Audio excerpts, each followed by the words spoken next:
5 ವಿದ್ಯುತ್ ವಿತರಣಾ ಕೇಂದ್ರಗಳನ್ನು ಮಂಜೂರಾಗಿರ್ತಕ್ಕಂಥದ್ದು. ಈಗಾಗಲೇ ಯಲ್ಲಡಗಿ ಮತ್ತು ಸವದಿ ಇದು 3ನೇದು ಕೆಲಸಂಗದಲ್ಲಿ ಅದರ ಭೂಮಿ ಪೂಜೆಯನ್ನು ಮಾಡಿದ್ವಿ. ಅದರ ಜೊತೆಗೆ 4 ಕೋಟಿ ರಸ್ತೆ ಕಾಮಗಾರಿಗೆ ಚಾಲನೆಯನ್ನು ಕೊಟ್ಟಿದ್ವಿ. ಹಿಂದೆ ಕೊಟ್ಟಿರ್ತಕ್ಕಂಥ ಅನುದಾನದಲ್ಲಿ 2 ಸಮುದಾಯ ಭವನಗಳನ್ನು ಲೋಕಾರ್ಪಣೆಯನ್ನು ಮಾಡಿದ್ವಿ. ಒಂದು ಹೊಸ ಕೆರೆ ನಿರ್ಮಾಣಕ್ಕೆ ಚಾಲನೆಯನ್ನು ಕೊಟ್ಟಿದ್ವಿ.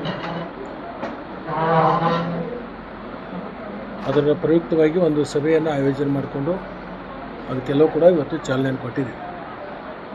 ಅಮಾಜೇಶ್ವರಿ ಕೊಟ್ಟಲಿಗಿ ಯಾತ್ ನೀರಾವರಿ ವ್ಯಾಪ್ತಿಯಲ್ಲಿ ಬರ್ತಕ್ಕಂಥ ಈ ಗ್ರಾಮಗಳು ಬರುವ ಹಂಗಾಮಿನಲ್ಲಿ ಆ ಒಂದು ಯೋಜನೆಯನ್ನು ಪೂರ್ಣ ಮಾಡಿ ರೈತರ ಜಮೀನುಗಳಿಗೆ ನೀರು ಕೊಡ್ತಕ್ಕಂಥದ್ದು. ಸುಮಾರು 75,000 ಎಕರೆಗೆ ನೀರನ್ನು ಕೊಡ್ತಕ್ಕಂಥ ಒಂದು ದೊಡ್ಡ ಯೋಜನೆ ಇದೆ. ಅದಕ್ಕೆ ಸುಮಾರು 1,500 ಕೋಟಿ ವೆಚ್ಚದಲ್ಲಿ ಅದು ಆಗ್ತಾಯಿದೆ. ಬಹುಶಃ ಈ ಹಂಗಾಮಿನಲ್ಲಿ ಮಳೆಗಾಲದ ಹಂಗಾಮಿನಲ್ಲಿ ಅದನ್ನು ಪ್ರಾರಂಭ ಮಾಡಿದರೆ ಬಹುತೇಕ ನಮ್ಮ ಕ್ಷೇತ್ರ ಮುಂದಿನ ದಿನಮಾನದಲ್ಲಿ 100ಕ್ಕೆ 95% ನೀರಾವರಿ ಆಗುತ್ತೆ. ಅದರಿಂದ ರೈತ ಸ್ವಾವಲಂಬಿಯಾಗಿ ಬದುಕಲಿಕ್ಕೆ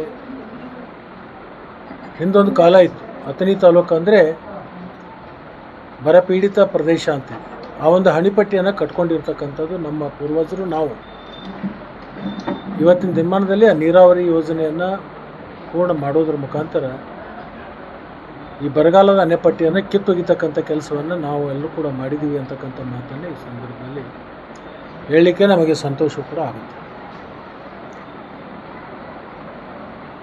ಇನ್ನು ಮುಂದಿನ ವಾರದಲ್ಲಿ ಸಂಕೋನಟ್ಟಿ ಮತ್ತು ಅಥಣಿ ಗ್ರಾಮೀಣ 2 ವಿದ್ಯುತ್ ವಿತರಣಾ ಕೇಂದ್ರಕ್ಕೂ ಕೂಡ ನಾವು ಚಾಲನೆ ಮಾಡ್ತೀವಿ. ಇನ್ನು ಅನೇಕ ಪ್ರಸ್ತಾವನೆಗಳನ್ನು ಸರ್ಕಾರಕ್ಕೆ ನಾವು ಕಳಿಸಿದ್ವಿ. ಆ ಸಂದರ್ಭಗಳು ಬಂದಂಥ ಸಂದರ್ಭದಲ್ಲಿ ಅದನ್ನು ನಿಮ್ಮನ್ನೆಲ್ಲರೂ ಕರೆಸು ಮತ್ತೆ ಅದಕ್ಕೆ ಚಾಲನೆ ಕೊಡುವಂಥ ಕೆಲಸವನ್ನು ನಾವು ಮಾಡ್ತೀವಿ. ಮಲ್ಲಯ್ಯ ಸುರಿಪಾದ ಆತ್ಮ ಮಲ್ಲಯ್ಯ ಒಂದು ಗಂಟೆಗೆಲ್ಲ ಬಯಲು ಮನ ಹೊರಂದ ಶ್ರೀಪಾದ ಆತ್ಮ ಮಲ್ಲಯ್ಯ ಬಂಗಾರ ಗುಡಿ ಬೋಳ ಮಲ ಸಕ್ರಿ ಸುಗಾರ ಮನ ಶ್ರೀಪಾದ ಆತ್ಮ ಮಲ್ಲಯ್ಯ ಏಕದಾ ಪಾರ್ವತಿ ಶಿವಾರ ಮಹಾದೇವ.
ನೋಡ್ಬೇಕಲ್ಲ.